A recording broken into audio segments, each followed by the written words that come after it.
In the cold, endless darkness of deep space, a massive alien warship drifted silently like a metal predator, its sharp silver hull reflecting the faint light of distant stars deep inside its control chamber. Commander Varek sat on the high chair, his four black eyes scanning the radar display when a faint signal pulsed across the screen. A small pod barely the size of a cargo crate was drifting near the forbidden sector, a place no sane pilot would dare to approach. The crew whispered among themselves about the dangerous myths tied to that place, but Varek raised one clawed hand and ordered the pod to be retrieved. The mechanical arms of the ship reached into the void, gripping the pod and dragging it into the docking bay once sealed. Inside, the cold air hissed as the metal door opened, revealing a strange sight. A figure slumped against the pod's inner wall wearing torn fabric. Unlike any known alien armor, its skin pale and strange, its hair dark and messy, and its chest rising. Slowly, with each breath, the med officer hissed in disbelief, whispering the forbidden word human. They had all heard of the old legends, the ancient hunters of the stars, the species that once fought entire empires and vanished without a trace. Thousands of years ago, no one had seen one alive for generations. Varek stepped forward, his voice deep and filled with cold curiosity, saying, "We have captured the first human in the galaxy."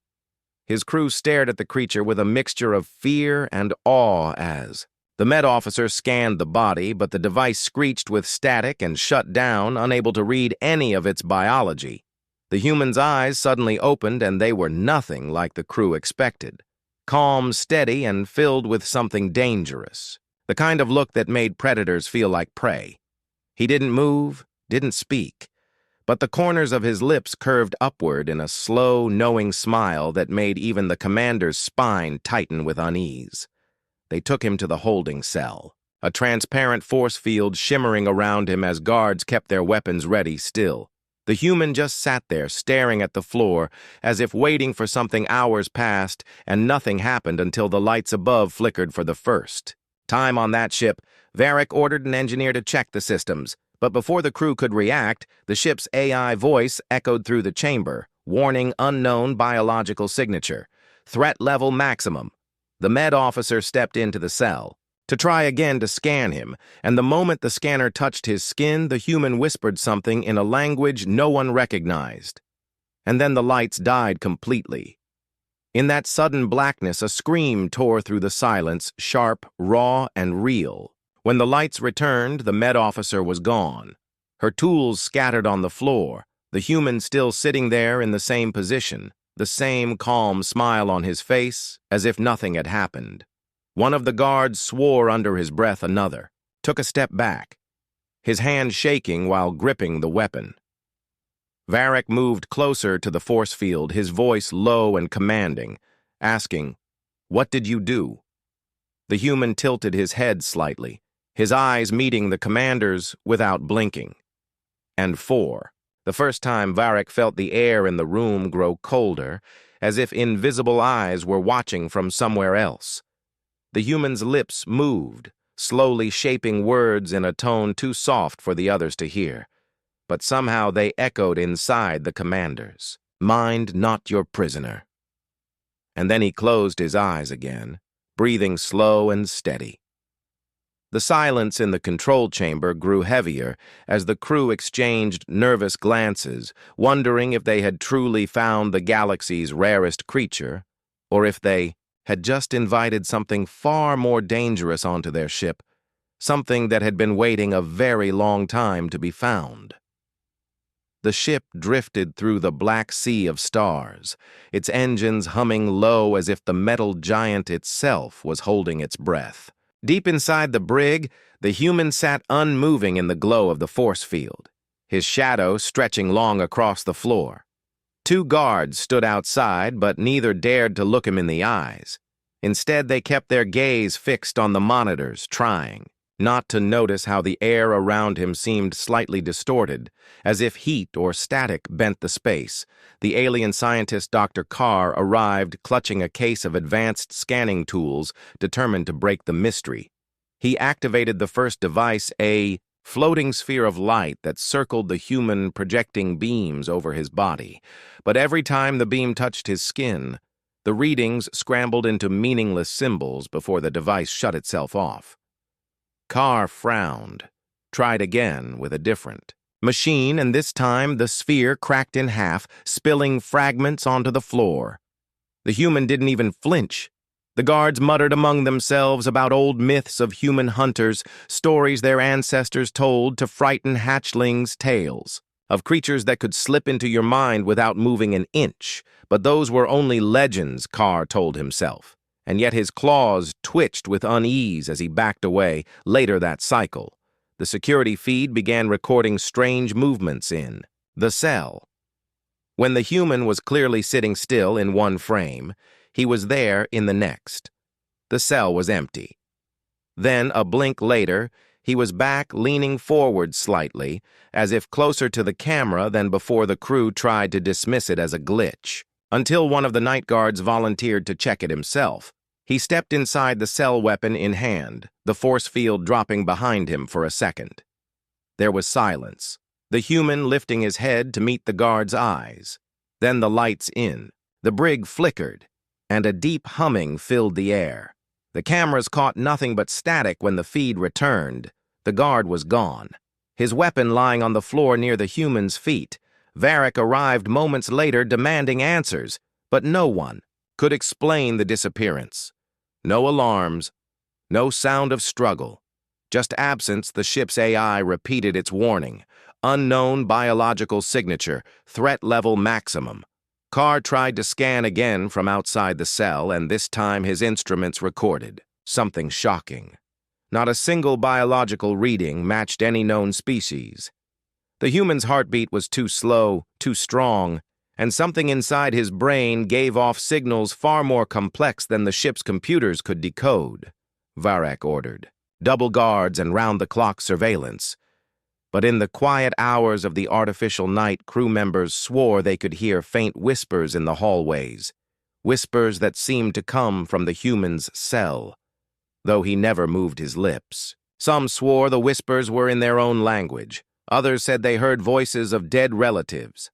Varric himself passed the cell once, and the human looked up just long enough for a sudden cold thought to bloom in the commander's mind. A thought that did not feel like his own release. Me or none of you will see another dawn. He did not speak of it, but the unease grew heavier in his chest. Still, they continued their journey toward the homeworld, eager to display their rare capture, unaware that whatever sat in that cell was not waiting for rescue. It was waiting for the right moment. The alien warship glided through the dark, endless sea of stars, its engines burning a slow blue glow, while inside the brig, the air felt heavier than before. The human had not moved for hours, yet his presence filled the room like an unseen storm. Commander Varric entered, his heavy steps echoing on the metal floor. The guards stiffened, gripping their weapons tighter. Varric stopped in front of the cell, the force field casting faint light over the human's calm face, and said, "Speak, what are you?" The human lifted his head, his eyes locking on the commander's with unsettling stillness, and then in perfect alien speech, words rolled out clear and sharp as if he had spoken the language all his life. "Your ship is heading for destruction." Confusion rippled through the guards, and even Varric took a half-step back. No one had taught this being their tongue, the commander demanded. "How do you know our course?" The human's voice was soft, but carried an edge that cut into the air. "I know, because I have been here before. I know what waits for you ahead." One of the guards barked a laugh to mask his unease, but fell silent when the human's eyes turned toward him, and for a moment his breathing quickened, as if invisible fingers had reached inside his chest. Dr. Carr arrived, holding a tablet filled with failed scans, and whispered to Varric that the human's brain patterns were not just different. They were alive in a way no other species possessed, changing faster than their instruments could measure. It was as if he was listening to thoughts and choosing which ones to answer. The commander dismissed the scientist and leaned closer to the cell, asking, "What are you planning?" The human smiled faintly. "You think you have captured me, but the truth is, you have been caught since the moment you opened that pod." The lights overhead flickered once-twice, and the ship's AI spoke in a flat tone. "Hull sensors detect no vessels in range, but multiple unknown signals inside." The ship corridors. The guards exchanged sharp looks, weapons now trembling in their hands. Varek barked for security teams to sweep the ship, but before they could move, the humans stood slowly. His movement smooth like water. The force field shimmered, violently as if resisting some unseen pressure. His eyes glowed faintly, and his voice cut through the hum of the engines. "Your homeworld will fall if we reach it. You will not live to see the surface." The ship groaned around them, a low metallic moan, and every crew member in the brig felt the same thing at the same time, a sudden spike of fear in their minds. Not their own fear, but something placed there cold and deliberate. Varek gritted his teeth, forcing himself to speak over the dread "what is coming." The human's reply was almost a whisper. "You invited it, and now it is almost here in the distance." Alarms wailed, echoing through the metal halls, and the lights dimmed to a deep red, as the crew realized the nightmare had already begun. The warship's red emergency lights pulsed like a dying heartbeat, casting long shadows that crawled along the walls. The sound of boots striking metal filled the corridors as security teams rushed to find the source of the alarms. But every passage they entered seemed to loop back on itself, as if the ship's layout had changed without anyone touching the controls in the brig. The force field around the humans shimmered violently as systems across the vessel began to fail. Gravity fluctuated, throwing objects into the air before slamming them back down doors locked without command. Consoles flickered between static and strange, unreadable symbols. Varek stormed into the control chamber demanding answers, but the bridge crew could only stammer about systems going offline in random sectors. Then the ship's AI voice echoed again, but this time it was not calm. It was fractured. "Warning message incoming, unknown origin." The main screen lit up, showing nothing but blackness until words began to form in pale white light. "Release him, or we will take the ship apart."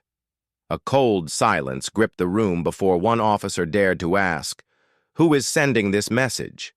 The AI replied, "No external vessels detected." Varek's eyes narrowed, but before he could speak, the human's voice carried from the brig through the ship's comm system. "You cannot see them because they are already here." The sound of his tone made the crew's blood run cold, as if the words themselves were a shadow moving through their thoughts. Then the shadows in the corridors actually moved shapes without form, sliding across the walls like smoke, but thicker, bending light around them. The first security team screamed over the comms before their signal went dead. Cameras showed nothing but long, empty halls, yet the crew count began to drop one by one. Officers vanished from their stations, their weapons clattering to the floor with no sign of struggle. Dr. Carr rushed to Varek, whispering that whatever was happening was linked to the human's mind, that maybe he was calling something to the ship, but the commander barked that no one was to open the cell. The bridge shook with a sudden impact, though sensors showed no collision. Varek turned to the monitors just in time to see one of the shadows pass through a closed blast door without opening it. The crew inside vanished in an instant, leaving only the echo of their last breath. The human stood inside the brig, his eyes half closed as if listening to something far away, his faint smile never changing as the warship groaned, and the unseen shapes closed in tighter around them. The warship felt smaller now, its wide steel corridors no longer a place of control, but a cage closing in.